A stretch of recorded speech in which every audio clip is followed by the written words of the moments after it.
휴대전화 화면을 응시하는 동안 떨리는 내 손가락 사이로 샴페인 잔이 미끄러져 부엌의 대리석 바닥에 부딪히며 산산조각 났다.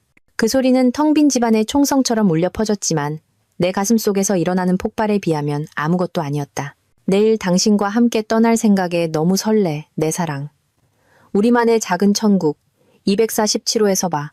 문자는 나를 위한 것이 아니었다. 그 여자를, 서리를 위한 것이었다. 12년 동안 내 남편이었던 그가 실수로 연락처를 잘못 선택해 보낸 문자였다. 지난 몇 달간의 치밀하게 계획된 거짓말들, 출장과 야근이라는 완벽하게 만들어진 변명들 끝에 그는 마침내 실수를 저지른 것이다. 내가 내 삶에 대해 알고 있다고 생각했던 모든 것을 산산조각 낸 아주 작은 실수 하나. 나는 반짝이는 유리 조각들 사이로 무릎을 꿇었다. 내 실크 원피스는 쏟아진 샴페인에 흠뻑 젖어들었다. 이 아이러니한 상황이 씁쓸했다. 불과 30분 전만 해도 나는 축배를 들고 있었으니까. 나는 바로 이 부엌에서 샴페인 잔을 손에 들고 춤을 추며 남편이 제주도로 호화 크루즈 여행을 가게 된 사업적 성공을 축하하고 있었다. 나는 그가 너무나 자랑스러웠고 그를 전적으로 지지했으며 심지어 지금 분노로 떨고 있는 바로 이 손으로 그의 여행 가방 싸는 것을 도와주기까지 했다. 집안의 공기가 달라졌다. 벽들이 나를 옥죄어 오는 것 같았고 그림자는 더 깊어졌으며 복도를 따라 늘어선 모든 가족 사진은 얼어붙은 미소로 나를 비웃는 듯했다. 12년의 결혼 생활, 함께 삶을 읽어온 12년, 휴대전화 화면에 뜬단 몇 개의 단어의 제가 되어버린 12년의 신뢰. 하지만 깨진 유리 조각들 사이에 무릎 꿇고 있는 동안 고통과 함께 내 가슴 속에서 다른 무언가가 피어오르기 시작했다. 차갑고 계산적인 무언가, 내 마음의 어두운 구석에서 정의의 시련을 속삭이는 무언가였다. 왜냐하면 나는 내 사랑하는 남편이 모르는 것을 알고 있었기 때문이다. 나는 서리가 정확히 누구인지, 그리고 더 중요하게는 그녀의 남편이 누구인지 알고 있었다. 내 이름은 미르. 6시간 전까지만 해도 나는 완벽한 삶을 살고 있다고 생각했다. 나는 이상적인 아내였다. 매일 저녁 정확히 6시 30분에 저녁 식사를 차리고 모든 기념일과 생일을 기억하며 남편의 모든 꿈과 야망을 지지하는 그런 여자. 나는 내 마케팅 임원 경력을 포기하고 가정을 꾸렸다. 남편 희한이 건축 설계 사무소에서 더 높이 올라갈 수 있도록 기반이 되어주기 위해서였다. 서초동에 있는 우리 집은 그런 나의 희생에 대한 증거였다. 모든 방은 완벽하게 꾸며져 있었고 모든 표면은 티 없이 깨끗했으며 모든 디테일은 우리가 함께 이룬 성공적인 삶을 반영하도록 세심하게 선별되었다. 이웃들은 종종 희한이처럼 헌신적인 아내를 만난 것이 얼마나 큰 행운인지에 대해 이야기했다. 한때는 그 말에 자부심을 느꼈다. 이제 그 말들은 묘비에 새겨진 비문처럼 느껴졌다. 나는 부엌 바닥에서 몸을 일으켜 기계적인 정확성으로 원피스에서 유리 조각을 털어냈다. 크롬 냉장고에 비친 내 모습은 거의 알아볼 수 없는 여자였다. 마스카라가 퀭한 뺨을 타고 흘러내렸고 머리는 헝클어졌으며 눈은 상처와 더 어두운 무언가가 뒤섞여 광기로 번뜩였다. 손안에서 휴대전화가 다시 울렸다. 또 다른 메시지. 이번에는 나를 위한 것이었다. 여보, 이제 막 탑승했어. 배가 정말 멋져. 당신도 볼 수 있으면 좋을 텐데. 사랑해. 그 무심한 잔인함에 숨이 멎을 것 같았다. 그는 아마 그 여자, 서리를 바로 옆에 두고 나에게 사랑이 담긴 메시지를 보낼 대담함을 가진 것이다. 방금 전 그의 내연녀에게 비밀 낙원에 대해 문자를 보냈던 바로 그 손가락이 이제는 그가 배신하고 있는 아내에게 사랑의 단어를 타이핑하고 있었다. 나는 조심스럽게 휴대전화를 조리대 위에 내려놓고 서재로 걸어갔다. 희한의 컴퓨터는 여전히 로그인된 상태로 열려 있었다. 결혼 생활 내내 나는 그의 사생활을 침해한 적이 없었다. 나는 그를 완전히 신뢰했다. 그 신뢰는 그의 인터넷 검색 기록을 클릭하면서 죽어버렸다. 제주도 크루즈 예약, 출발지인 부산의 호텔 예약, 가명으로 된 2인 레스토랑 예약, 그리고 나는 사진들을 찾아냈다. 프로젝트 파일이라는 이름의 폴더에 숨겨진 수십 장의 사진들. 희한과 아름다운 갈색, 머리의 여자가 청담동의 고급 레스토랑에서 웃고 서울 숲을 손잡고 거닐며 호텔방으로 보이는 곳에서 열정적으로 키스하는 사진들이었다. 서리. 작년 법무법인 송년회에서 본 기억이 났다. 네가바에서 그들이 골똘히 이야기하는 것을 보았을 때 희한은 그녀를 그냥 동료라고 소개했었다. 그녀는 희한의 회사의 모든 법률 업무를 처리하는 율산 법무법인의 파트너 변호사였다. 기혼의 아이가 둘, 남편은 아산병원 심장외과 의사인 우솔 박사. 내 손은 새로운 목적을 가지고 키보드 위를 움직였다. 1시간 안에 나는 우솔과 설이 가족에 대해 알아야 할 모든 것을 모았다. 압구정동의 그들의 주소, 우솔의 근무 스케줄, 설이의 출장 패턴, 심지어 아이들의 학교 스케줄까지. 하지만 가장 중요하게도 나는 어두운 가능성으로 심장을 뛰게 만드는 사실을 발견했다. 우솔 박사는 이번 주에 부산에서 열리는 의료학회에 참석할 예정이었다. 희안의 출장 날짜와 같았고 크루즈 여행 날짜와도 같았다. 내 마음속에 계획이 형성되기 시작했다. 내가 부엌 바닥에서 쓸어 담았던 깨진 유리 조각처럼 선명하고 날카로운 계획이. 아산병원은 흰벽과 소독약 냄새가 진동하는 요새 같았지만 나는 마치 이곳에 속한 사람처럼 자신감 있게 복도를 누볐다. 나는 이 만남을 위해 신중하게 옷을 입었다. 단정한 네이비 원피스에 최소한의 화장, 그리고 의사의 본능에 호소할 만한 걱정스러운 연약함이 깃든 표정. 우솔 박사는 내가 인터넷 프로필에서 본 그대로였다. 키가 크고 기품 있으며 희끗희끗한 머리카락과 철퇴 안경 너머로 보이는 친절한 눈. 내가 그의 사무실 문을 두드리자 그는 환자 차트에서 고개를 들었고 나는 설이가 왜 그를 속일 수 있다고 생각했는지 즉시 알 수 있었다. 그는 사람들의 선함을 믿는 신뢰가 가득한 얼굴을 하고 있었다. 우솔 박사님, 방해해서 정말 죄송합니다. 제 이름은 미르라고 합니다. 제 남편 희안이를 아실 거라 생각해요. 부인 되시는 설이 변호사님과 율산에서 함께 일하고 있거든요. 그의 눈에 아는 기색이 스쳤고 이내 정중한 혼란스러움이 뒤따랐다. 아, 물론입니다. 희안 씨, 좋은 분이죠. 무슨 일 있으신가요? 나는 목소리가 살짝 갈라지도록 내버려 두었다. 박사님께서 혹시 제가 무언가 이해하는 데 도움을 주실 수 있을까 해서요. 희안이가 이번 주에 업무차 크루즈 여행을 간다고 했는데 사무실에 전화해보니 설이 변호사님도 출장 중이라고 하셔서요. 제가 괜한 걱정을 하는 거겠지만 우솔의 얼굴에서 핏기가 가셨다. 설이가 제게는 부산 학회에 간다고 했는데 아마 제가 착각했나 봐요. 나는 그의 표정을 주의 깊게 살피며 재빨리 말했다. 분명 아무것도 아닌 일일 거예요. 다만 희안이 컴퓨터에서 몇 가지를 발견했는데 걱정이 되기 시작해서요. 문장을 끝낼 필요도 없었다. 우솔의 의학적인 두뇌는 이미 점들을 연결하고 있었다. 배신이라는 증상을 인지하면서 그의 진단 훈련이 그에게 불리하게 작용하고 있었다. 어떤 것들 말입니까? 그의 목소리는 침착했지만 나는 그의 손이 미세하게 떨리는 것을 볼 수 있었다. 나는 준비해온 폴더를 꺼냈다. 호텔 예약 확인서, 크루즈 예약 내역, 그리고 몇 장의 덜 노골적인 사진들. 너무 자극적인 것은 없었고 의심의 씨앗을 심기에 충분한 것들 뿐이었다. 우솔은 마치 환자의 엑스레이 사진을 보듯 체계적인 주의를 기울여 서류들을 살폈다. 나는 증거가 쌓여감에 따라 그의 얼굴이 변하는 것을 지켜보았다. 내 세상이 그랬던 것처럼 그의 세상이 축에서 벗어나는 순간을 목격했다. 더 있어요. 내가 부드럽게 말했다. 그들이 함께 타는 크루즈. 내일 아침 부산에서 출발해요. 셀레스티얼 드림, 호, 6박 7일 제주도 일정이에요. 그가 나를 올려다보았고 나는 그의 눈에서 나 자신의 고통이 비치는 것을 보았다. 이게 확실한 겁니까? 그랬으면 좋겠어요. 우리는 한동안 침묵 속에 앉아 있었다. 자신들의 결혼이 거짓 위에 세워졌다는 것을 막 발견한 두 사람이었다. 하지만 나는 이미 초기 충격을 넘어 더 어두운 무언가로 나아간 반면 우솔은 여전히 배신감을 소화하고 있었다. 우리가 어떻게 해야 하죠?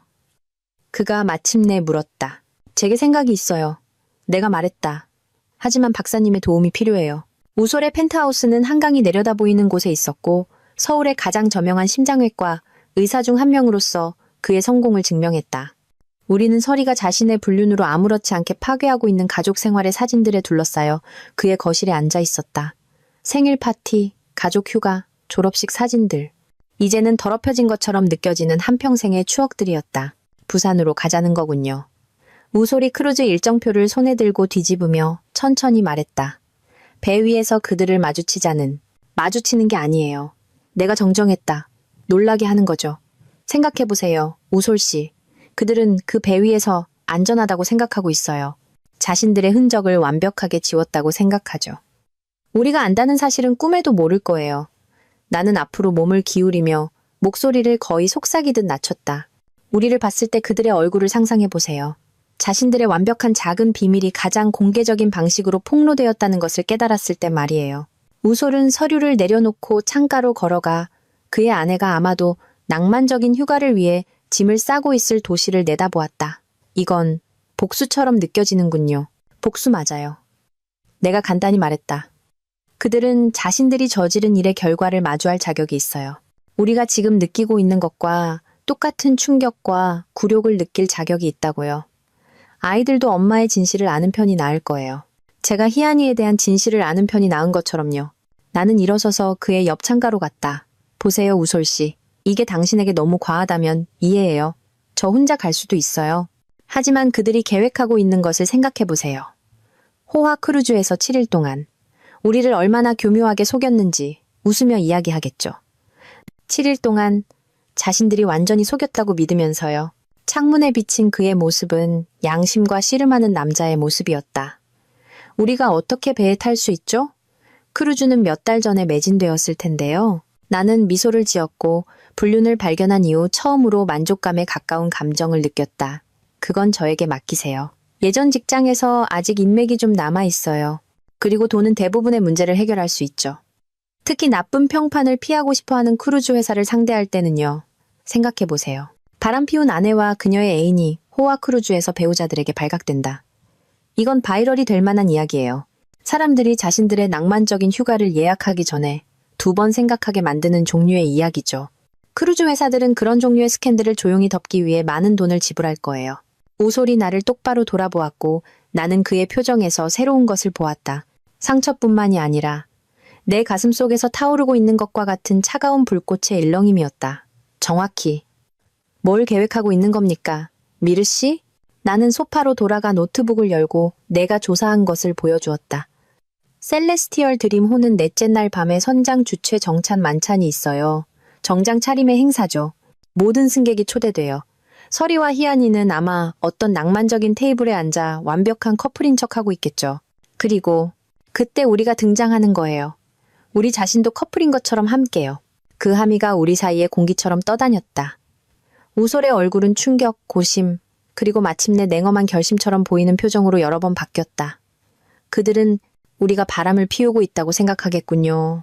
그렇게 생각하게 둬요. 그들도 혼란, 의심, 그리고 상황이 어떻게 돌아가는지 정확히 파악할 수 없을 때 느끼는 그 메스꺼운 기분을 경험하게 하죠. 그들도 자신의 배우자가 배신할 수 있는지 궁금해하게 만들자고요. 나는 노트북을 닫고 그를 진지하게 바라보았다. 우솔 씨, 제가 당신과 실제로 바람을 피워달라고 부탁하는 게 아니에요. 하지만 그들의 세상을 뒤집어 놓는 것이 어떤 기분인지 보여주는데 도와달라고 부탁하는 거예요. 그들이 자신들의 선택의 결과를 가장 극적인 방식으로 마주하게 만들자고요. 그는 오랫동안 조용히 가족 사진들을 응시했다. 마침내 그가 입을 열었다. 언제 떠나죠? 부산의 열기는 공항을 나서자마자 우리를 벽처럼 덮쳤지만 내 가슴 속에서 타오르는 불길에 비하면 아무것도 아니었다. 우솔과 나는 기묘하게 잘 어울리는 한 쌍을 이루었다. 비탄에 잠긴 의사와 배신당한 아내, 정의의 사명을 위해 뭉친 두 사람이었다. 우리는 희안과 서리가 배에 타기 전에 머물고 있던 바로 그 호텔, 파라다이스 호텔 부산의 스위트룸을 예약했다. 나는 약간의 속임수와 순수한 집념을 동원해 그들의 예약을 확인했다. 프런트 데스크의 컨시어지는 내가 남편을 위한 서프라이즈를 계획하고 있다고 설명하자 놀라울 정도로 협조적이었다. 정말 괜찮겠어요? 우리 방에 체크인하면서 우솔이 물었다. 우리 둘 다 그 아이러니를 놓치지 않았다. 우리가 쫓고 있는 커플처럼 2명의 기혼자가 호텔 스위트룸을 함께 쓰고 있었다. 이제 와서 망설이기엔 너무 늦었어요. 내가 내일 밤 선장 만찬을 위해 챙겨온 우아한 검은 드레스를 꺼내며 대답했다. 게다가 실제로 배에 타는 것까지 감행하자고 제안한 건 당신이었잖아요. 그것은 우솔이 계획에 기여한 부분이었다. 처음에는 항구에서 그들을 마주칠 생각만 했지만 그는 이를 더 크게 벌이는 것에 대한 설득력 있는 주장을 펼쳤다. 우리가 겪은 것을 그들이 정말로 이해하게 하려면 발견의 완전한 편집증을 경험하게 해야 합니다. 그가 말했었다. 며칠 동안 우리가 무엇을 알고 무엇을 계획하고 있는지 궁금해하게 만들자고요. 그는 자신의 의료계 인맥을 이용해 셀레스티얼 드림, 호의 마지막 순간 선실을 확보했다. 갑작스러운 건강상의 이유로 휴가가 필요한 저명한 외과 의사와 그의 아내를 위한 자리는 항상 있는 모양이었다. 호텔 스위트룸은 호화로웠다.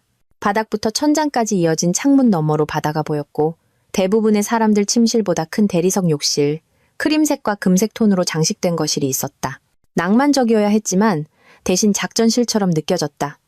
나는 희한의 크루즈 일정표를 커피 테이블 위에 펼쳐놓고 주요 장소와 시간을 표시했다. 그들은 내일 2시에 승선할 계획이에요. 배는 6시까지 출발하지 않으니까 짐을 풀고 좀 둘러볼 시간이 있겠죠. 우리는 언제 승선하죠? 4시 30분이요. 그들이 이미 편안해질 만큼 늦고 저녁 식사 전에 우리 존재를 알릴 만큼 이른 시간이죠. 나는 글을 올려다 보았다. 기억해요. 저 배에 있는 모든 사람들에게 우리는 결혼 생활의 어려운 시기를 겪은 후 관계를 회복하기 위해 낭만적인 크루즈 여행을 온 우솔 박사 부부인 거예요. 우솔은 침울하게 고개를 끄덕였다. 그리고 그들을 마주치면 상황에 따라 행동하되 직접적으로 대립하지는 않는 거죠. 그냥 그들의 공간에 존재하면서 그들이 스스로 결론을 내리게 만드는 거예요. 계획은 의도적으로 모호하게 짰다. 나는 즉흥성의 요소를 보존하고 싶었기 때문이다. 너무 많은 계획은 연극처럼 인위적으로 느껴질 수 있었다. 복수의 묘미는 그것이 자연스럽고 필연적으로 느껴질 때 가장 잘 작동하는 법이다. 그날 저녁 우리는 희한이 항상 가보고 싶어 했던 해운대의 유명한 해산물 레스토랑에서 저녁을 먹었다. 이제 뭐 하죠? 우솔이 물었다. 이제 우리의 저녁을 즐겨요. 내가 샴페인을 비우며 말했다. 메인 레스토랑에서 저녁을 먹고 그들이 우리를 확실히 보게 한 다음 춤을 추러 가는 거예요. 서로를 재발견하는 커플처럼 행동하는 거죠. 미르 씨, 이거 제가 예상했던 것보다 더 잘 되고 있어요. 설이의 얼굴 표정. 저렇게 불안해하는 모습은 처음 봐요. 나는 미소를 지었고 그것은 며칠 만에 처음으로 짓는 진정한 미소처럼 느껴졌다. 우솔 씨, 우린 아직 시작도 안 했어요. 셀레스티얼 드림 호이 메인 다이닝 룸은 해상 우아함의 걸작이었다. 크리스털 샹들리에, 깨끗한 흰색 리넨, 깔끔한 유니폼을 입은 서버들이 능숙한 우아함으로 테이블 사이를 미끄러지듯 움직였다. 우솔과 나는 방 중앙 근처의 2인용 테이블에 앉아 들어오거나 나가는 모든 사람이 볼 수 있는 완벽한 위치에 자리 잡았다. 희안과 설이는 우리보다 20분 늦게 도착했다. 우리를 피하기 위해 입장을 늦춘 것이 분명했다. 그들은 방 건너편에 앉았지만 나는 식사 내내 희안의 시선이 나에게 꽂혀 있는 것을 느낄 수 있었다. 내가 우솔이 한 말에 웃을 때마다, 내가 테이블을 가로질러 그의 손을 만질 때마다 나는 남편의 혈압이 치솟는 것을 거의 볼 수 있었다. 이걸 즐기고 있군요. 내가 랍스터 요리를 자르는 동안 우솔이 조용히 말했다. 네, 그래요. 나는 인정했다. 그들이 우리에게 한 짓을 생각하면 이게 끔찍한 일일까요?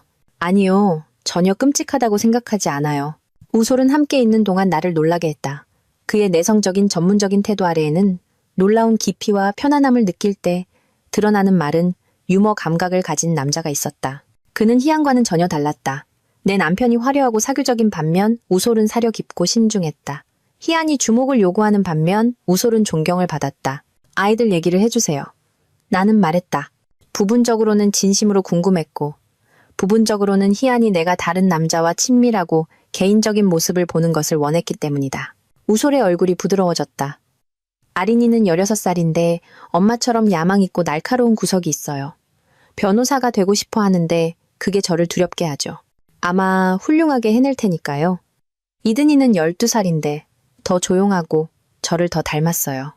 과학에 관심이 많고 모든 것이 어떻게 작동하는지 이해하고 싶어 하죠.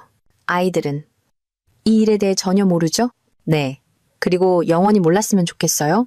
제가 즉시 이혼 소송을 제기하는 대신 당신과 함께 여기 있는 이유 중 하나이기도 해요.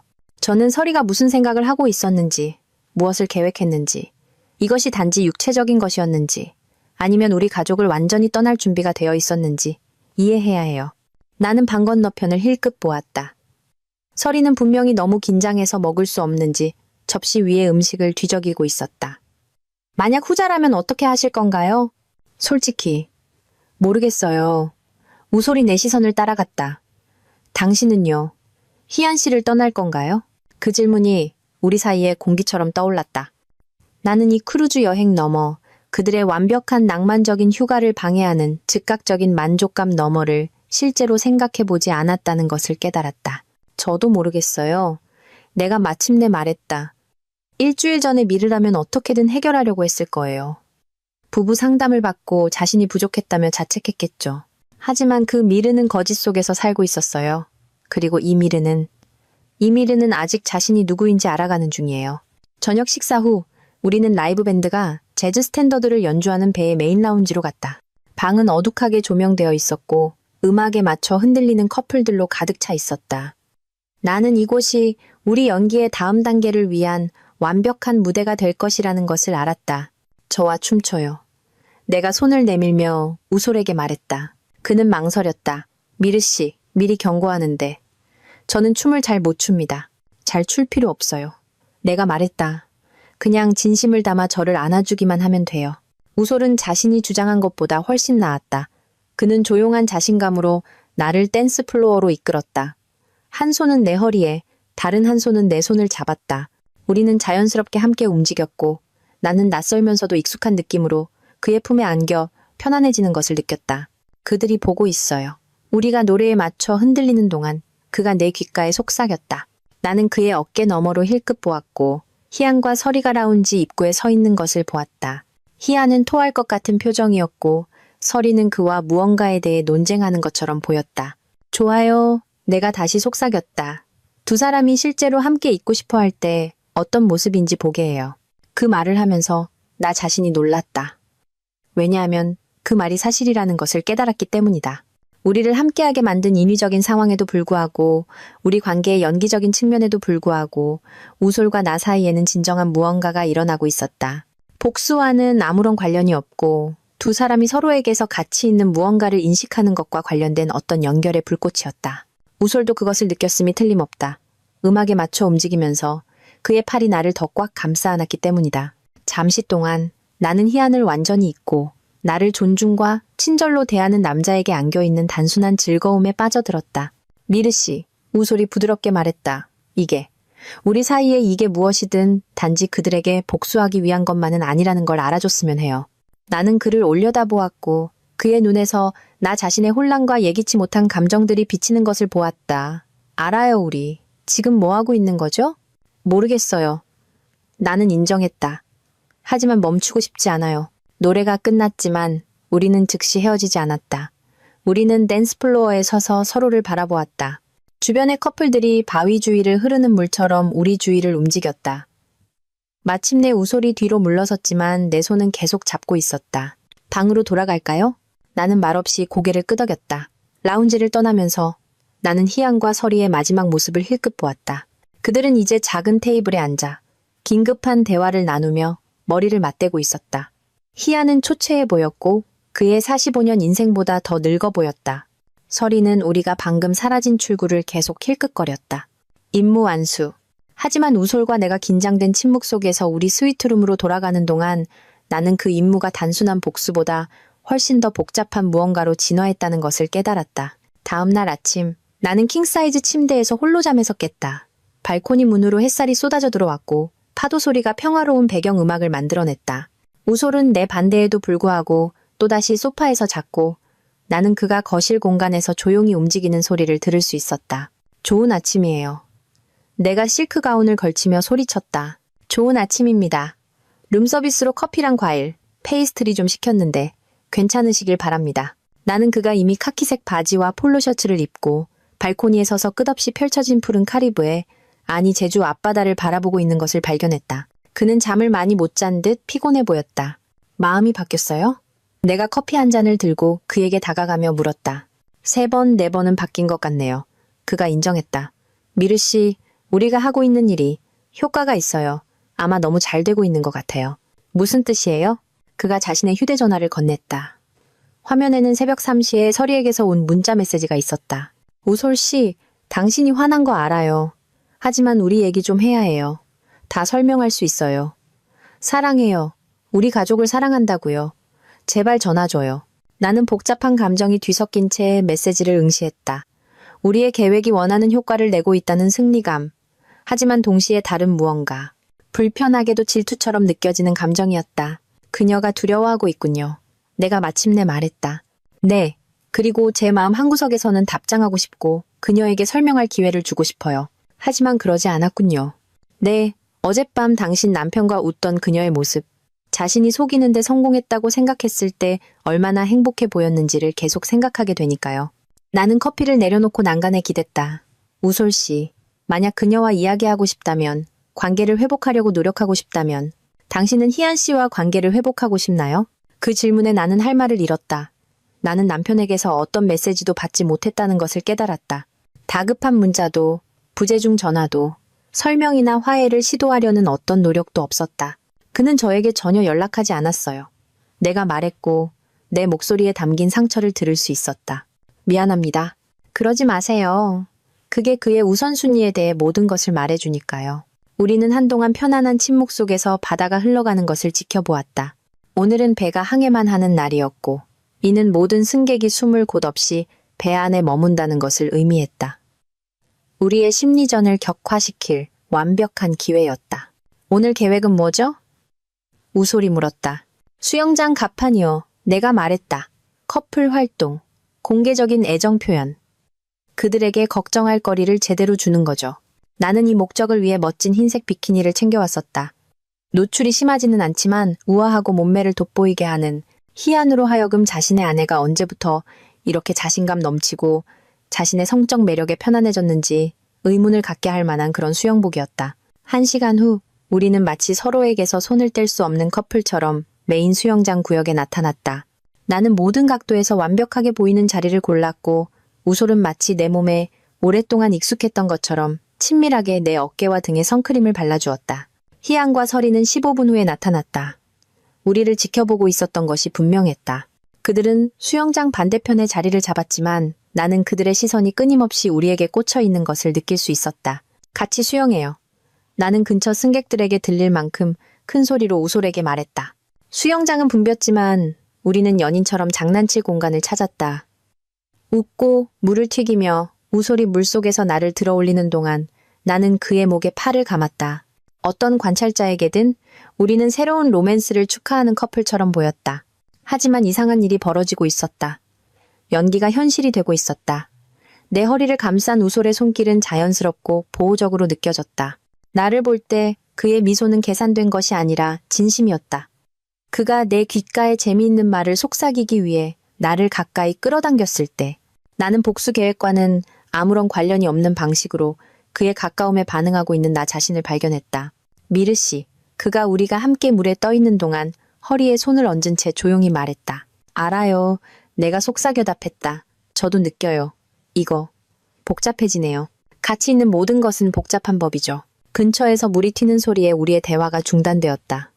한 아이가 비치볼을 떨어뜨렸고 우솔이 그것을 가지러 헤엄쳐가는 동안 나는 고개를 들어 설이가 수영장 가장자리에 서서 노골적인 적대감으로 나를 내려다보고 있는 것을 보았다. 재미있어요?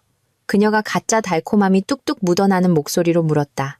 나는 완전히 긴장을 푼 채 물 위에 떠 있었다. 아주 즐거운 시간을 보내고 있어요. 고마워요. 물도 완벽하네요. 그렇겠죠. 설이의 눈이 가늘어졌다 있잖아요. 미르 씨. 희안이한테 당신 얘기 많이 들었어요. 그는 항상 당신이 예측 가능한 사람이라고 했죠. 그 비난은 상처를 주기 위한 것이었고 실제로 그랬다. 하지만 나는 지난 며칠 동안 나 자신에 대해 무언가를 배웠다. 나는 나 자신을 포함한 그 누구도 상상했던 것보다 훨씬 더 많은 것을 할 수 있는 사람이었다. 사람은 변해요. 내가 수영장 가장자리로 더 가까이 헤엄쳐가며 말했다. 때로는 사람들을 놀라게 하기도 하죠.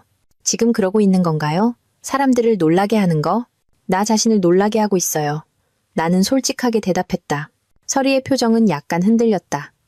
마치 분노나 방어적인 태도를 예상했다가 차분한 자신감에 어떻게 대처해야 할지 모르는 것 같았다. 설이 씨, 구조된 공을 가지고 헤엄쳐 돌아온 우솔의 목소리가 긴장을 갈랐다. 거기 계신 줄 몰랐네요. 내가 두려워하면서도 기대했던 대결이 마침내 일어나고 있었다.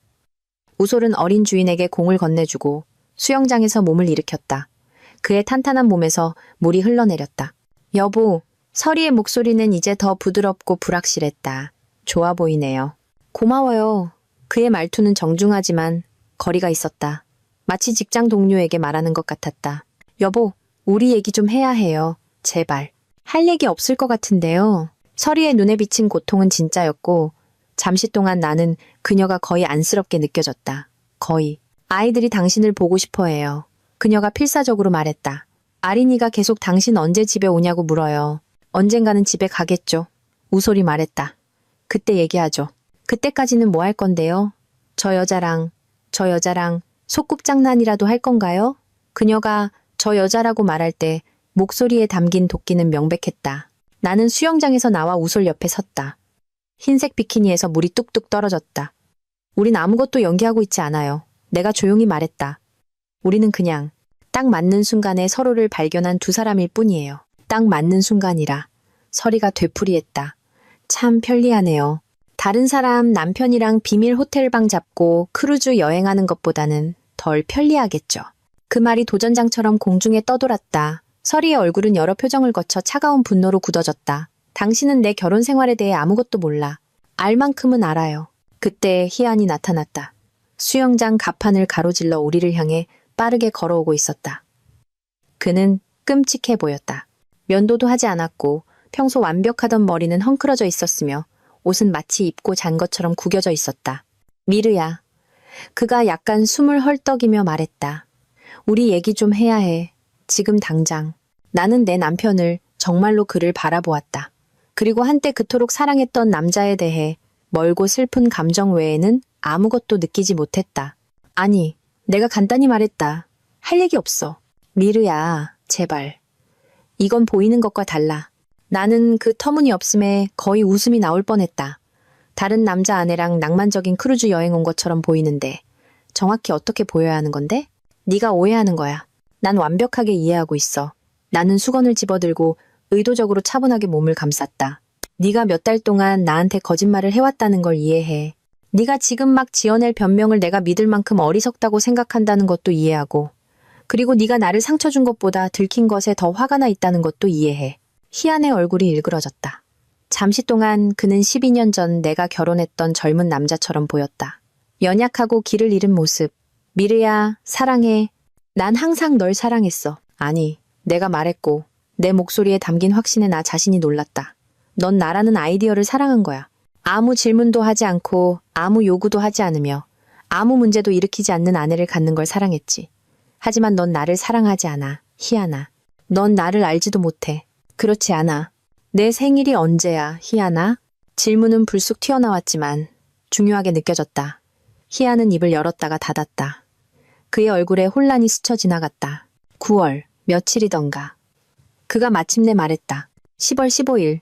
내가 조용히 말했다. 38년 동안 10월 15일이었어. 작년에도 잊어버렸지만 난 모른 척했지.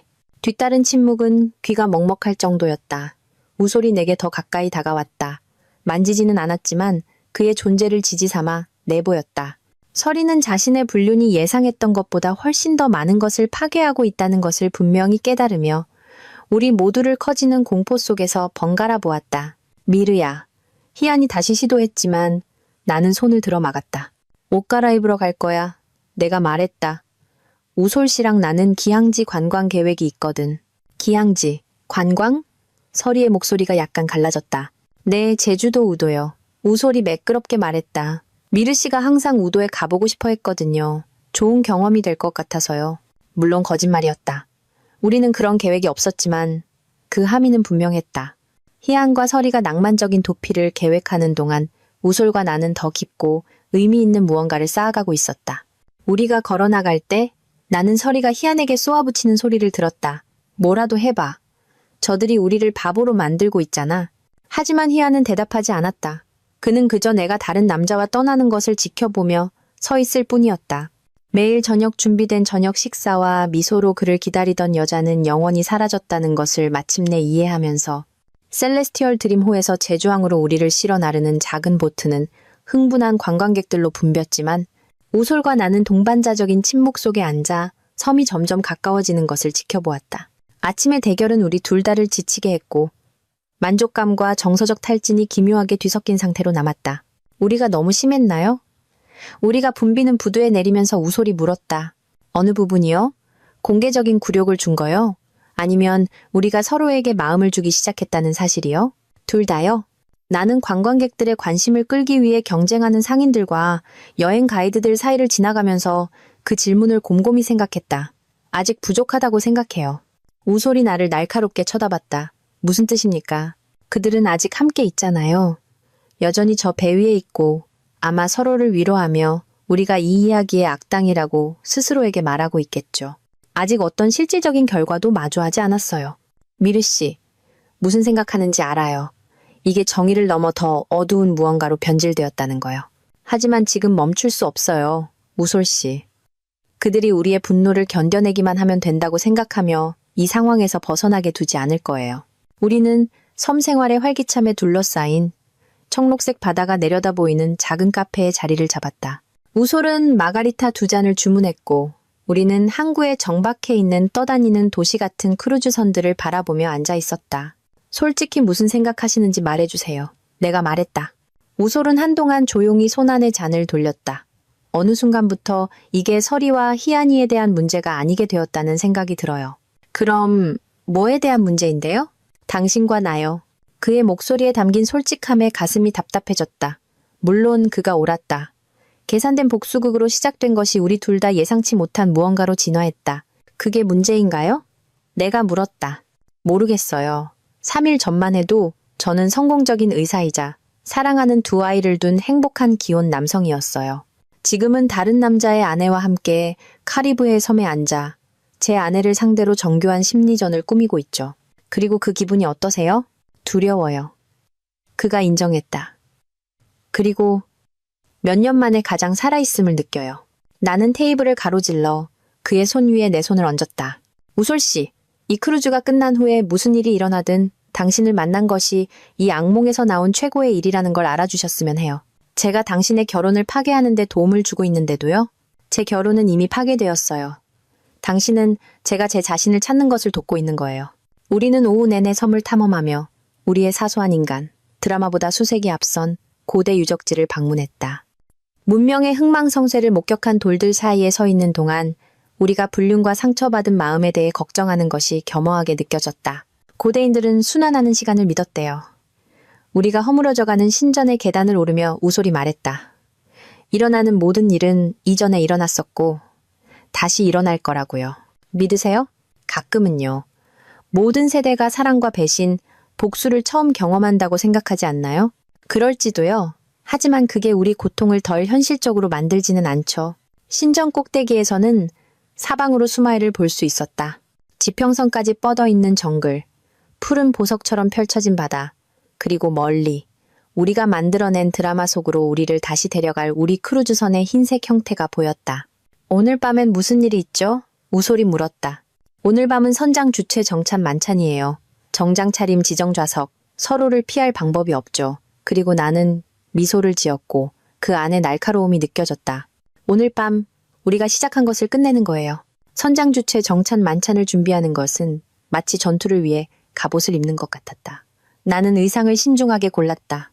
내 몸의 곡선을 감싸고 액체 실크처럼 흐르는 자정색 이브닝 가운에 할머니의 유품이었던 다이아몬드 목걸이를 짝지었다.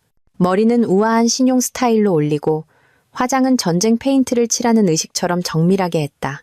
우솔은 거울 앞에서 나비 넥타이를 매만지며 서 있었다. 정장을 자연스럽게 소화하는 남성적인 자신감이 돋보였다. 그는 4일 전 내가 만났던 흐트러지고 상처받은 남편에서 주목과 존경을 받는 사람으로 변해 있었다. 준비됐어요? 그가 팔을 내밀며 물었다. 준비되고 말고요. 다이닝 룸은 그날 밤을 위해 변신해 있었다.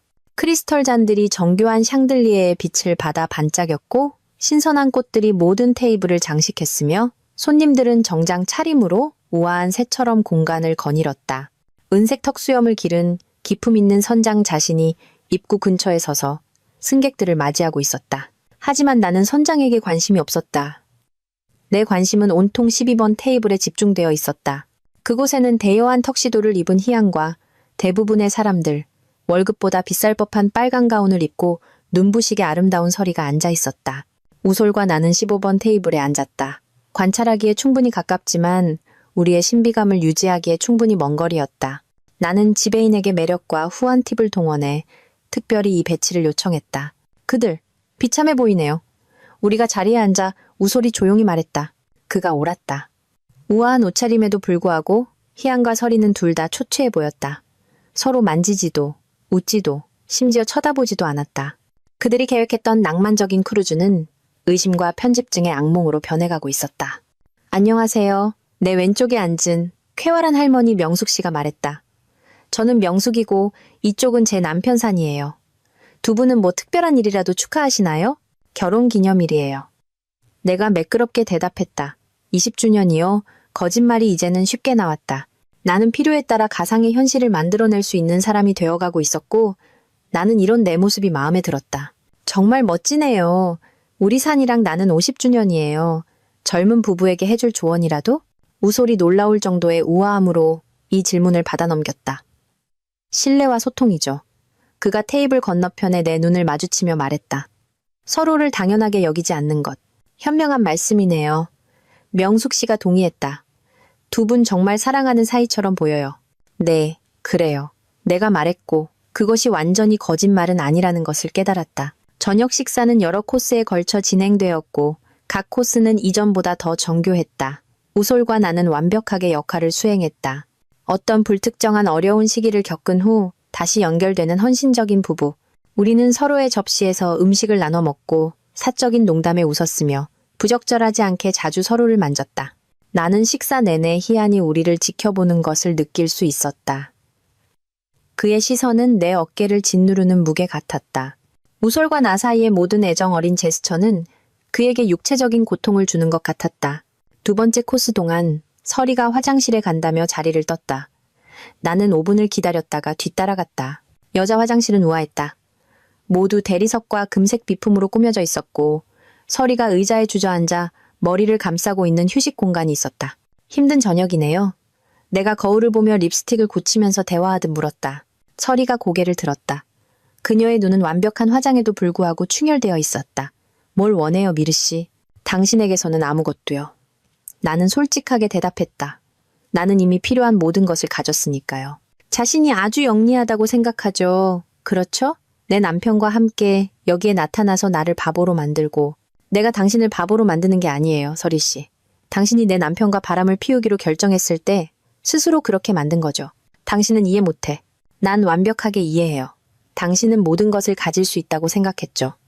성공적인 경력, 완벽한 가족, 그리고 곁다리로 흥미진진한 불륜까지. 당신은 다른 모든 사람보다 더 똑똑하고 행복할 자격이 더 많다고 생각했죠. 설이가 일어섰다. 그녀의 손은 주먹을 꽉 쥐고 있었다. 당신은 내 결혼 생활에 대해 아무것도 몰라. 당신 남편은 매일 자신에게 거짓말하는 아내보다 더 나은 대우를 받을 자격이 있는 좋은 남자라는 건 알아요. 그럼 희한이는요? 그가 받을 자격은요? 희한이는 정확히 자기가 받을 만한 것을 받고 있어요. 자기 선택의 결과를요. 당신은 두 가족을 파괴하고 있어. 아니, 내가 립스틱 뚜껑을 닫고 그녀를 정면으로 마주보며 말했다. 당신과 희한이가 두 가족을 파괴했어. 우솔 씨와 나는 단지 아닌 척하기를 거부하고 있을 뿐이야. 설이의 평정심이 마침내 무너졌다. 나는 그를 사랑해. 그녀가 필사적으로 말했다. 나는 희한이를 사랑하고 그도 나를 사랑해. 우리 관계는 진짜야. 그럼 왜 여기 있는 건데? 왜 당신 남편과 내가 함께 있는 것에 그렇게 화가 난 건데? 희한이와의 관계가 그렇게 진짜고 그렇게 의미 있다면 우솔 씨와 내가 서로에게 느끼는 감정이 뭐가 중요하단 말이야? 그녀는 대답할 수 없었다. 우리 둘 다 진실을 알고 있었기 때문이다. 희한과의 분류는 환상 위에, 금지된 것에 대한 스릴 위에, 무언가를 속이고 넘어가는 흥분 위에 세워진 것이었다. 그것은 현실 세계에서 면밀한 조사 아래에서 실제 결과에 직면했을 때 살아남을 수 없었다. 내 남편에게서 떨어져. 그녀가 마침내 말했다. 아니면 뭐? 아니면 내가 그에게 당신이 진짜로 하고 있는 짓을 말할 거라고? 이게 다 연기고 복수극이라고? 나는 미소를 지었고 이번에는 차갑거나 계산적인 것이 전혀 없었다. 순수한, 진정한 즐거움이었다. 해봐. 내가 말했다.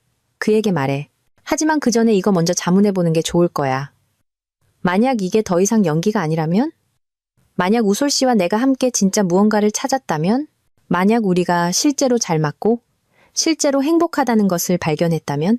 그 함의가 그녀를 덮치자 설이의 얼굴에서 핏기가 가셨다. 알겠어? 내가 계속했다. 복수의 아름다운 점은 때로는 네가 찾고 있는 줄도 몰랐던 것을 정확히 준다는 거야. 나는 그녀를 대리석 화장실에 남겨두고 나왔다. 거울 속 자신을 응시하며 마침내 자신이 잃어버린 것의 규모를 이해하기 시작하는 그녀를. 내가 다이닝 룸으로 돌아왔을 때 디저트가 서빙되고 있었다. 저녁의 하이라이트가 되어야 할 정교한 초콜릿 수플레. 하지만 나는 긴장감에 폭발할 것 같은 희안에게 집중하고 있었다. 괜찮아요? 내가 자리에 앉아. 우솔이 조용히 물었다. 완벽해요. 나는 그의 손 위에 내 손을 겹쳐놓으며 대답했다. 제스처는 작았지만 나는 희안이 마치 맞은 것처럼 움찔하는 것을 보았다. 12년 동안 나는 그의 소유물, 그의 상수, 그의 당연한 존재였다. 내가 다른 사람을 선택할 수도 있고 다른 사람과 더 행복할 수도 있다는 생각은 그에게 분명 견딜 수 없는 것이었다. 저녁 식사 후 선장은 모든 손님을 춤을 위한 무도회장으로 초대했다. 방은 어둑하게 조명되어 있었고 12인조 오케스트라가 클래식 스탠더드를 연주하고 있었다. 커플들이 윤이 나는 바닥을 그림자처럼 가로질러 움직였다. 전체 장면은 무엇이든 가능할 것 같은 꿈 같은 분위기를 자아냈다. 나와 춤춰요. 우솔이 손을 내밀며 말했다. 이번에는 망설임이 없었다. 나는 그를 따라 댄스 플로어로 나갔고 마치 수십 년 동안 함께 춤을 춰온 것처럼 그의 품에 녹아들었다. 미르 씨, 우리가 함께 흔들리는 동안 우솔이 중얼거렸다. 할 말이 있어요. 뭔데요? 오늘 아침 당신이 준비하는 동안 제 변호사에게 전화했어요. 나는 그의 얼굴을 보기 위해 살짝 뒤로 물러났다. 이혼 때문에요? 네. 더 이상 아닌 척하며 살 수 없어요, 미르 씨. 서리가 무슨 짓을 할 수 있는지, 자신의 쾌락을 위해 무엇을 희생할 의향이 있는지 알면서 매일 그녀를 볼 수가 없어요. 아이들은 적응할 거예요. 아이들은 우리가 생각하는 것보다 더 회복력이 강해요. 그리고 그들은 자신들에게 정직한 부모를 가질 자격이 있어요. 나는 이 정보를 소화하면서 계속 춤을 췄다. 우솔은 진심으로 결혼을 끝내려 하고 있었다. 이것은 단지 극적인 제스처나 서리를 굴복시키기 위한 위협이 아니었다. 그는 실제로 지난 며칠 동안 우리 사이에 일어난 일을 바탕으로 자신의 전 인생을 날려버릴 준비가 되어 있었다. 우솔 씨 무슨 생각하시는지 알아요. 너무 빠르고 너무 극적이라고 생각하시겠죠. 하지만 미르 씨, 저는 서리와 18년 동안 결혼 생활을 했지만 지금 당신에게 느끼는 감정을 그녀에게 느껴본 적이 없어요. 저에 대해 어떻게 느끼시는데요? 마치 몇 년 동안 흑백으로 살다가 처음으로 색깔을 보는 것 같아요. 음악이 더 느리고 친밀한 것으로 바뀌었고 우솔은 나를 더 가까이 끌어당겼다. 나는 우리 주위의 다른 커플들을 의식했지만 그들은 배경소음처럼 사라지는 것 같았다. 오직 음악과 움직임, 그리고 내가 있어야 할 바로 그곳에 있다는 느낌뿐이었다. 미르 씨, 나를 봐요. 나는 그의 눈을 들어 올렸고 거기서 본 것에 숨이 멎었다. 욕망뿐만이 아니라 그것도 있었지만 더 깊은 무언가. 이해, 인식, 자신의 잃어버린 조각을 찾은 사람의 표정. 당신과 사랑에 빠지고 있어요. 그가 간단히 말했다. 우솔 씨, 상황이 복잡하다는 거 알아요. 이게 복수로 시작했다는 것도 알고요. 하지만 지금 당신에게 느끼는 감정은 설이나 희안이 혹은 누구에게 복수하는 것과는 아무런 관련이 없어요. 그냥 당신과 나, 그리고 당신과 함께 있을 때 몇 년 만에 처음으로 나 자신이 되는 것 같은 사실에 관한 거예요. 나는 대답하고 싶었다. 나도 똑같이 느낀다고 말하고 싶었다. 하지만 시야 가장자리에서 움직임이 내 주의를 끌었다. 희안이 댄스 플로어 가장자리에 서서 숨길 수 없는 고뇌로 우리를 지켜보고 있었다. 그가 보고 있어요. 내가 부드럽게 말했다. 상관없어요. 그를 봐요, 우솔 씨. 정말로 그를 봐요. 우솔이 힐끗 보았고 나는 그의 표정이 변하는 것을 보았다. 상처받은 것처럼 보이네요. 그는 상처받아 보였다. 희아는 춤추는 커플들 사이에 홀로 서 있었고 그의 얼굴은 고통과 후회, 그리고 절박한 갈망의 가면이었다. 이 모든 일이 시작된 이래 처음으로 그는 자신이 무엇을 잃었는지 이해하기 시작하는 남자처럼 보였다. 이걸로 충분한가요? 우솔이 물었다. 이게 당신이 원했던 건가요? 나는 내 남편의 얼굴을, 내가 사랑하고 함께 삶을 꾸렸던 이 남자의 얼굴을 연구하며 그의 명백한 비참함의 만족감을 느끼려고 애썼다. 하지만 승리감 대신 나는 예상치 못한 감정을 느꼈다. 연민. 그럴 거라고 생각했어요. 나는 인정했다. 그런데 지금은 복수가 과대평가된 것 같아요. 우솔이 나를 부드럽게 돌렸고 내가 그의 품으로 다시 돌아왔을 때 나는 결정을 내렸다. 우솔 씨, 이 크루즈가 끝나고 우리가 서울로 돌아가면 네, 이 관계가 어디로 가는지 보고 싶어요. 복수로서가 아니라 보복으로서가 아니라 진짜 무언가, 오직 우리에게만 속한 무언가로서요. 확실해요? 내 인생에서 이보다 더 확신에 찼던 적은 없어요. 노래가 끝났지만 우리는 헤어지지 않았다. 우리는 댄스 플로어에 서서 서로를 바라보았다. 주위에서는 다른 커플들이 안무된 움직임을 계속했다. 미르야. 희안의 목소리가 칼날처럼 그 순간을 갈랐다. 나는 남편이 불과 몇 피트 떨어진 곳에 서 있는 것을 보기 위해 돌아섰다. 그의 얼굴은 창백하고 긴장되어 있었다. 나, 너랑 얘기 좀 할 수 있을까? 제발. 나는 우소를 보았고 그는 살짝 고개를 끄덕였다. 바에가 있을게요. 그가 내 손을 꼭 쥐어준 후 걸어갔다. 희안과 나는 음악과 춤추는 커플들로부터 떨어진 무도회장의 조용한 구석으로 이동했다. 가까이서 보니 그는 내가 생각했던 것보다 훨씬 더 안 좋아 보였다. 지치고 패배했으며 나이보다 늙어 보였다. 미르야, 내가 얼마나 미안한지 알아줬으면 해. 어느 부분에 대해서 희안아, 바람 피운 거, 아니면 들킨 거, 전부 다. 너한테 거짓말한 거, 널 배신한 거, 널 당연하게 여긴 거. 그의 목소리가 약간 갈라졌다. 내 인생 최고의 것을 거의 잃을 뻔한 바보짓을 한 거. 거의 잃을 뻔했다고? 미르야, 제발 나랑 같이 집에 가자. 이배를 떠나. 그 남자를 떠나고 집으로 와. 우리 이거 해결할 수 있어. 상담도 받을 수 있고. 다시 시작할 수 있어. 우리가 가졌던 걸 다시 쌓을 수 있다고. 우리가 가졌던 건 거짓 위에 세워졌어. 희안아. 넌 우리 결혼에 완전히 헌신한 적이 없어. 나랑 온전히 함께한 적도 없었고. 넌 항상 다른 무언가, 더 흥미로운 무언가를 찾고 있었어. 그렇지 않아. 아니, 맞아. 언제부터 나를 사랑하지 않게 된 거야. 희안아? 내가 언제부터 그렇게 참을 수 없어져서 다른 여자 품에서 위안을 찾아야 했어? 난 널 사랑하지 않게 된 적 없어. 그럼 설이는 설명해봐. 희안은 머리카락을 쓸어 넘겼다. 긴장하거나 압도될 때 그가 보이던 우리가 처음 데이트할 때부터 기억하는 제스처였다. 어떻게 설명해야 할지 모르겠어. 그가 마침내 말했다. 그냥 일어났어. 그녀는 똑똑하고 도전적이었고 나를 강력하고 중요하게 느끼게 해줬어. 마치 내가 무언가를 정복하는 것처럼. 그리고 너는 나를 안전하고 편안하게 느끼게 해줬어. 하지만 미르야, 때로는 남자는 위험하게 느끼고 싶어 하기도 해. 그 솔직함은 잔인하고 명확했다. 희아는 내가 부족해서 바람을 피운 것이 아니었다. 그는 내가 그에게 꼭 필요한 존재였지만 그가 원하고 싶어하는 존재는 아니었기 때문에 바람을 피운 것이었다. 고마워. 내가 말했다. 뭐가? 솔직하게 말해줘서. 내가 너에게 어떤 의미였는지 마침내 진실을 말해줘서. 미르야, 넌 위험하게 느끼고 싶었다고 했지. 희아나, 근데 그거 알아? 나는 소중하게 여겨지고 싶었어. 나는 그냥 있는 그대로 충분하다고 느끼고 싶었다고. 내가 결혼한 남자가 나를 지킬 가치가 있고 싸울 가치가 있다고 생각해주길 바랐어. 넌 싸울 가치가 있어. 지금 내가 하고 있는 게 그거야. 나는 무도회장 건너편, 바에서 내가 이 대화를 끝내기를 끈기 있게 기다리고 있는 우소를 바라보았다. 멀리서도 나는 그의 자세에서 존중심을, 내가 나 자신을 위해 올바른 결정을 내릴 것이라는 신뢰를 볼 수 있었다. 아니, 내가 희안에게 말했다. 넌 너의 안전망을 잃고 싶지 않아서 싸우고 있는 거야. 내가 다른 남자와 있는 걸 보는 게 널 소유욕에 불타게 만들어서 싸우는 거지. 갑자기 내 가치를 깨달아서가 아니야. 그건 공평하지 않아. 공평?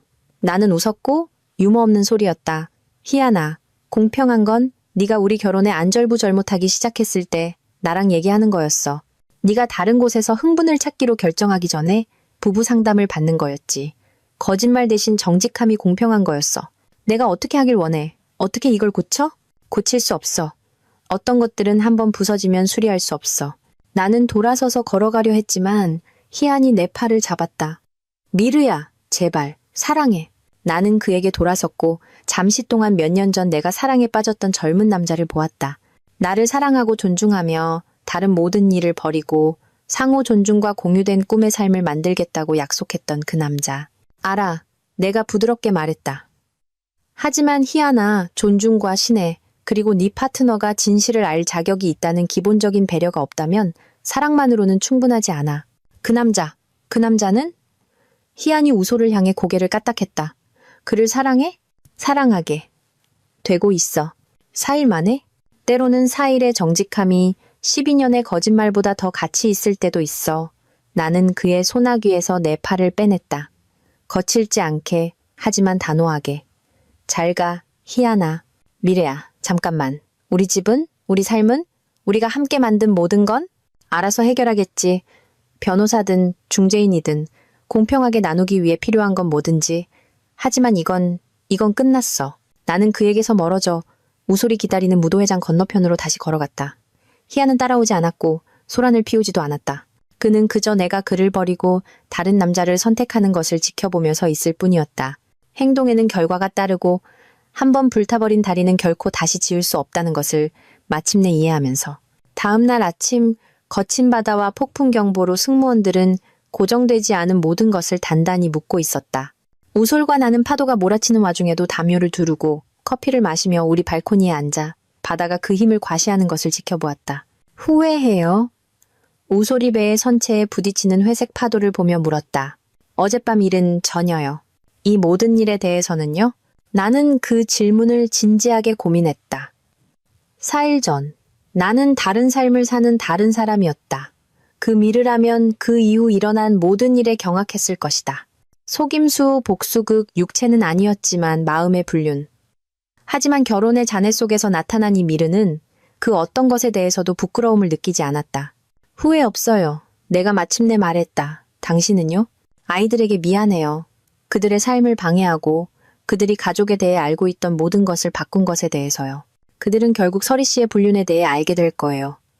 아버지가 배신을 용납하는 대신 떠날 만큼의 자존감이 있다는 걸 배우는 편이 낫죠. 우솔은 고개를 끄덕였지만 나는 그의 어깨에 지워진 결정의 무게를 볼 수 있었다. 서리가 아침 내내 문자를 보내고 있어요. 사과하고 애원하고 희안이와 끝내겠다고 약속하면서요. 그리고 어제 당신이 했던 말이 계속 생각나요. 이게 더 이상 희안이와 서리에 대한 게 아니라는 거요. 아니죠. 그럼 뭐에 대한 건데요? 나는 커피를 내려놓고 그를 정면으로 마주했다. 이건 서로를 필요로 했던 바로 그 순간에 서로를 발견한 두 사람에 대한 거예요. 당신이 원했던 삶이 반드시 당신을 행복하게 해줄 삶은 아니라는 것을 발견하는 것에 대한 거고요. 미르 씨, 무슨 말 할지 알아요. 우리 둘 다 상처받기 쉬운 상태고 논리보다는 감정에 기반해 결정을 내리고 있다는 거요. 이성적으로 생각할 시간을 가져야 한다는 거요. 실은 제 인생에서 이보다 더 확신에 찼던 적이 없다고 말하려고 했어요. 그 고백이 도전장처럼 우리 사이에 걸려 있었다. 우리는 폭풍 우 속배 위에 앉아 서로를 알게 된 지 일주일도 채 되지 않아 남은 인생을 재편할 결정을 내리고 있었다. 어떤 이성적인 척도로 보아도 우리는 바보처럼 행동하고 있었다. 우솔 씨, 내가 조심스럽게 말했다. 우리가 서울로 돌아가면 어떻게 될까요?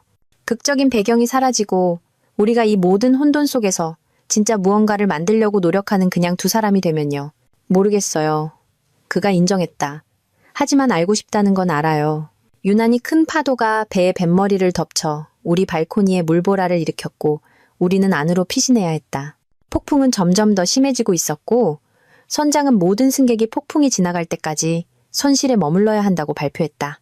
완벽하네요. 내가 우솔 옆 소파에 앉으며 말했다. 마지막 막을 위한 관객이 갇혔네요. 이게 마지막 막이라고요? 복수 부부는요? 네. 오늘 밤이 크루즈의 마지막 밤이에요. 내일이면 우리는 부산에 정박하고 현실로 돌아가죠. 그리고 오늘 밤 우리는 희안과 서리가 이 경험에서 무언가를 배웠는지 알아낼 거예요. 마치 우리 대화에 소환된 것처럼 우리 선실문에서 노크 소리가 들렸다. 우솔과 나는 서로를 쳐다보았고 둘 다 누구일지 알고 있었다. 희안과 서리는 복도에 서 있었다. 자신들의 삶에서 온 난민처럼 보였다. 서리의 평소 완벽하던 머리는 헝클어져 있었고 화장은 번졌으며 우아한 크루즈 의상은 구겨져 있었다. 희안은 가능하다면 더 안 좋아 보였다. 면도도 하지 않았고 눈은 퀭했으며 어제와 같은 옷을 입고 있었다. 우리 얘기 좀 해야 해요. 서리가 서두 없이 말했다. 우리 모두요. 희안이 덧붙였다. 이건 너무 멀리 갔어요. 우솔이 그들이 들어올 수 있도록 비켜섰고 갑자기 우리의 넓은 스위트룸이 비좁고 긴장감으로 가득 차게 느껴졌다. 바깥의 폭풍이 실내로 들어온 것 같았고 파괴의 약속을 함께 가져왔다. 내가 소파에 다시 기대앉으며 말했다. 이거 재밌겠네요. 우리 넷은 마치 협상 테이블에 앉은 적대자들처럼 우리 선실에 앉아 있었다. 바깥의 폭풍은 우리 중 누구도 싸울 계획이 없었던 전쟁의 마지막 대결처럼 느껴지는 장면에 극적인 배경 음악을 제공했다. 서리가 먼저 입을 열었다. 그녀의 변호사 훈련이 신중하게 선택된 단어들에서 드러났다. 우솔 씨, 당신이 화난 거 알아요. 그럴 권리도 충분히 있고요. 하지만 우리는 어른으로서 우리 아이들과 가족들을 생각하며 이성적으로 이 문제를 논의해야 해요. 이성적으로? 우솔의 목소리는 위험할 정도로 조용했다. 설희 씨, 당신은 몇 달 동안 바람을 피웠어. 나한테, 우리 아이들한테, 당신을 믿었던 모든 사람에게 거짓말을 했지. 그때 당신의 이성은 어디에 있었는데? 사람은 실수를 해요. 실수? 내가 끼어들었다. 설희 씨, 실수는 기념일을 잊어버리거나 저녁 약속을 이중으로 잡는 거야. 분류는 시간을 두고 내리는 의식적인 선택의 연속이야. 모든 문자 메시지, 모든 거짓말, 남편 눈을 똑바로 쳐다보고 속였던 모든 순간. 그건 전부 선택이었어. 희안이 의자에서 불편하게 몸을 뒤척였다. 미르야, 너도 여기서 결백한 건 아니잖아. 넌 우리 모두를 조종하고 심리게임을 했어. 나는 너의 배신에 대응한 거야. 내가 차분하게 말했다. 차이가 있지. 너만의 불륜을 저지르면서 말이야. 내가 그랬나? 나는 우솔을 보고 다시 희안을 보았다. 우솔 씨와 내가 너희 둘이 하지 않은 짓을 한 게 있어? 배우자에게 거짓말했나? 누구등 뒤에서 몰래 돌아다녔나? 지킬 생각도 없는 약속을 했나? 뒤따른 침묵은 모든 것을 말해주었다. 희안과 설이는 대답이 없었다. 왜냐하면 우솔과 내가 한 모든 일은 우리의 의도에 대한 완전한 정직함과 함께 모두의 눈앞에서 이루어졌다는 것을 알았기 때문이다. 차이점은 우솔이 조용히 말했다. 미르 씨와 저는 우리가 배신당했다는 사실을 발견한 후에 서로를 찾았다는 겁니다. 우리는 함께 있기 위해 누구도 배신하지 않았어요. 당신들은 우리 가족을 파괴하고 있어. 설이가 필사적으로 말했다. 아니, 내가 대답했다. 너희가 우리 가족을 파괴했어. 우솔 씨와 나는 단지 거짓의 기반 위에 그것들을 재건하는 것을 돕지 않겠다고 거부하고 있을 뿐이야. 설이가 남편에게로 돌아섰다. 눈물이 뺨을 타고 흘러내렸다. 우솔 씨, 제발, 사랑해. 우리 함께한 삶을 사랑한다고. 내가 끔찍한 실수를 했지만 이제 끝났어. 이걸 바로잡기 위해 뭐든지 할게. 그럴 거야? 우솔이 물었다. 희안이와 더 이상 일하지 않기 위해 직장을 그만둘 거야? 거짓말 탐지기 검사를 받을 거야? 내 모든 기기, 계정, 통신 기록에 접근할 수 있게 해줄 거야? 필요한 만큼 개인 및 부부 상담을 받겠다고 동의할 거야? 아이들에게 네가 무슨 짓을 했고 왜 아빠가 떠나는지 직접 말할 거야? 질문 하나하나에 설이의 얼굴은 점점 창백해졌다. 그녀는 이런 엄청난 배신 후에 신뢰를 재건하는 실질적인 현실에 대해 깊이 생각해보지 않은 것이 분명했다. 네.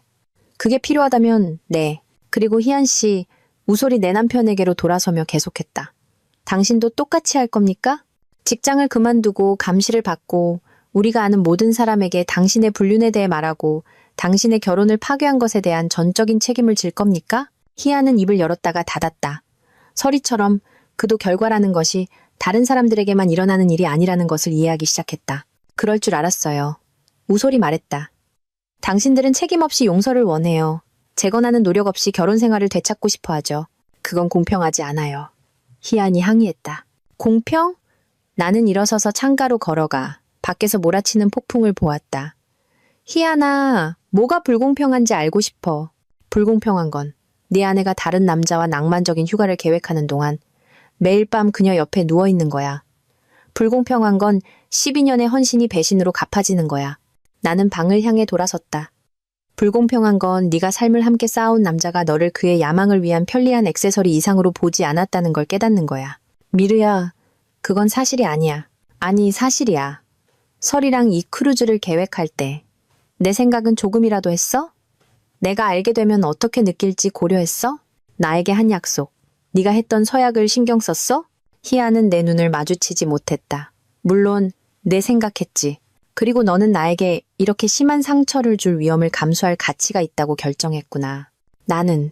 나는 네가 절대 모를 거라고 생각했어. 그럼 우리 결혼 생활 내내 나한테 거짓말할 수 있을 거라고 생각했어? 나는 그게 그냥 지나갈 거라고, 그냥 한때의 일탈일 거라고 생각했어. 함께 낭만적인 크루즈를 예약해야 할 정도의 일탈? 희아는 그에 대한 대답이 없었다. 우리 둘 다 진실을 알고 있었기 때문이다. 그는 불륜을 끝낼 계획이 아니었다. 그는 안정적인 결혼 생활과 흥미진진한 내연녀를 모두 유지하며 그것을 무기한으로 계속할 계획이었다. 설이가 다른 접근법을 시도했다. 미르 씨, 당신이 상처받은 거 알아요. 그리고 그 점에 대한 제 역할에 대해 미안해요. 하지만 당신이 지금 하고 있는 일, 두 가족을 깨뜨리고 4명의 아이들을 상처 주는 것, 그게 정말 당신 기분을 나아지게 할까요? 그거 알아, 설이 씨? 기분이 나아지는 것에 대한 게 아니야. 너희 행동의 결과가 따른다는 사실을 아닌 척하기를 거부하는 것에 대한 거야. 나는 우솔이 앉아있는 곳으로 걸어가 그의 어깨에 손을 얹었다. 우솔 씨와 나는 불륜을 저지르려고 시작한 게 아니야. 우리는 너희에게 배신이 어떤 기분인지 보여주려고 시작했지. 하지만 그 과정에서 우리 둘 다 예상치 못한 무언가를 발견했어. 뭐? 희한이 물었지만 그는 정말로 알고 싶지 않은 표정이었다. 우리가 너와 내가 결코 될 수 없었던 방식으로 잘 맞는다는 걸 발견했어, 희한아. 우리가 너희 둘이 분명히 공유하지 않는 가치를 공유한다는 걸. 우리가 너희 둘이 스스로 증명했듯이 신뢰할 수 없는 방식으로 서로를 신뢰할 수 있다는 걸. 4일 만에요? 서리의 목소리는 믿을 수 없다는 투였다. 4일간의 완전한 정직함 끝에 우솔이 정정했다. 4일간 실제로 서로를 보고 정말로 귀 기울이고 존중과 배려로 서로를 대한 끝에요. 이건 미친 짓이야. 희한이 갑자기 일어서며 말했다. 미르야, 넌 거의 모르는 남자를 위해 12년의 결혼 생활을 벌이고 있어. 나는 아무것도 버리지 않아. 희한아, 우리 결혼은 네가 이미 파괴했어. 나는 단지 그것이 수습될 수 있다고 아닌 척하기를 거부하고 있을 뿐이야. 그럼 집은, 우리 함께한 삶은, 우리가 만든 모든 건 우리는 교양 있는 어른들처럼 나눌 거야. 나는 내 몫을 갖고 너는 내 몫을 갖고 우리는 각자 앞으로 나아갈 거야. 그냥 그렇게? 그냥 그렇게. 바깥의 폭풍은 잠잠해지기 시작했지만 우리 선실 안의 폭풍은 절정에 달하고 있었다. 희아는 서리를 보았고 서리는 우솔을 보았으며 우솔은 나를 보았다. 그럼 이게 끝이에요? 서리가 마침내 물었다. 두 분 다 그냥 결혼, 가족, 전 인생에서 걸어 나가겠다는 거예요? 아니, 내가 조용히 말했다. 우리는 더 나은 무언가를 향해 걸어 나갈 거예요. 크루즈의 마지막 날은 맑고 밝게 밝아왔다. 폭풍은 밤사이에 스스로 잦아들었다. 우솔과 나는 발코니에 서서 부산 해안이 점점 커지는 것을 지켜보았다. 우리 둘 다 모든 것이 변해버린 무게감에 조용했다. 마음이 바뀌었어요? 내가 며칠 전 그의 질문을 되풀이하며 물었다. 아니요. 그가 나를 더 가까이 끌어당기며 말했다. 하지만 다음에 올 일에 대해 긴장되지 않는다고 하면 거짓말이겠죠. 서울로 돌아가면 어떻게 될까요? 먼저 아린이와 이든이에게 아빠가 이혼한다는 사실을 말해야 해요. 그러고 나서 아파트를 구할 때까지 살 새로운 곳, 아마 호텔을 찾아야겠죠. 그러고 나서 내 전 인생을 어떻게 재건할지 알아내야 하고요. 그리고 그 모든 것 속 어딘가에서 당신을 저녁 식사에 초대하고 싶어요. 어떤 계획이나 연기의 일부가 아닌 진짜 저녁 식사요.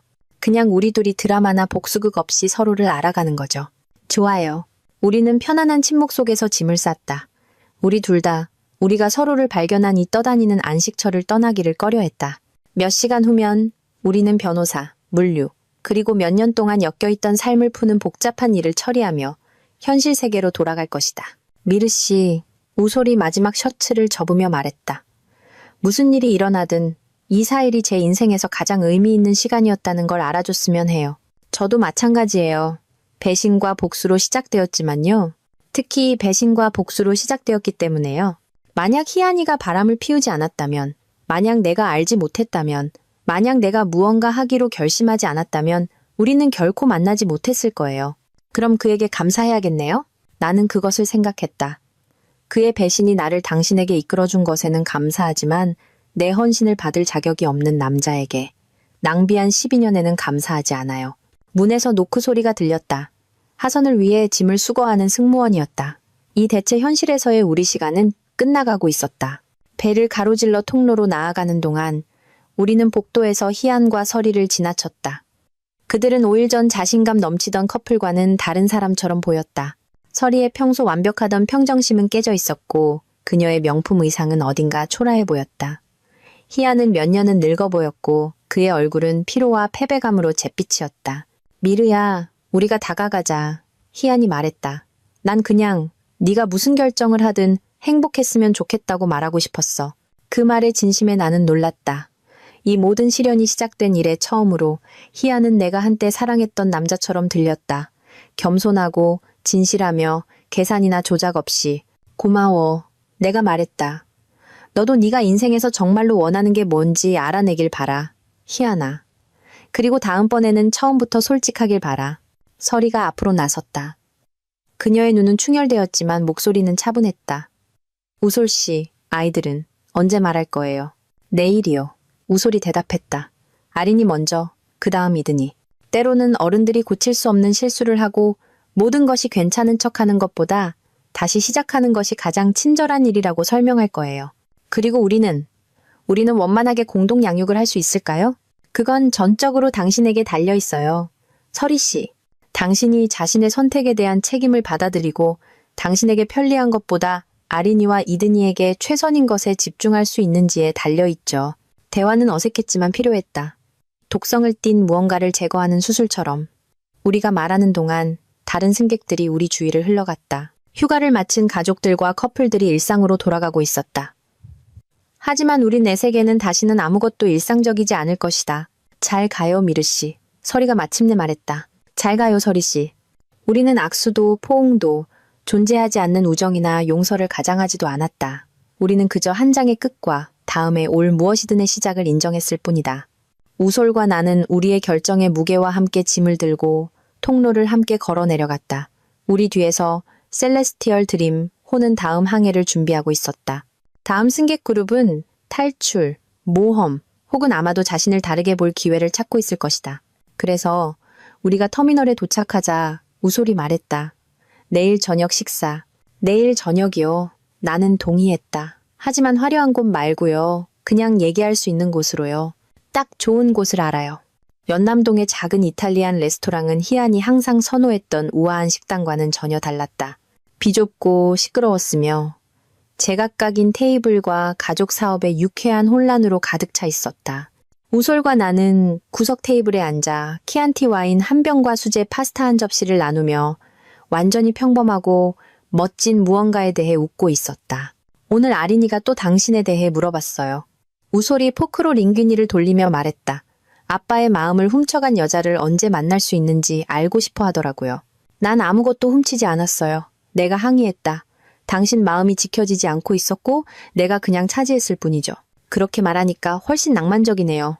크루즈 여행 이후 6개월이 지났다. 우리 삶을 밑바닥부터 조심스럽게 재건한 6개월. 우솔과 서리의 이혼은 신속하고 결정적이었다.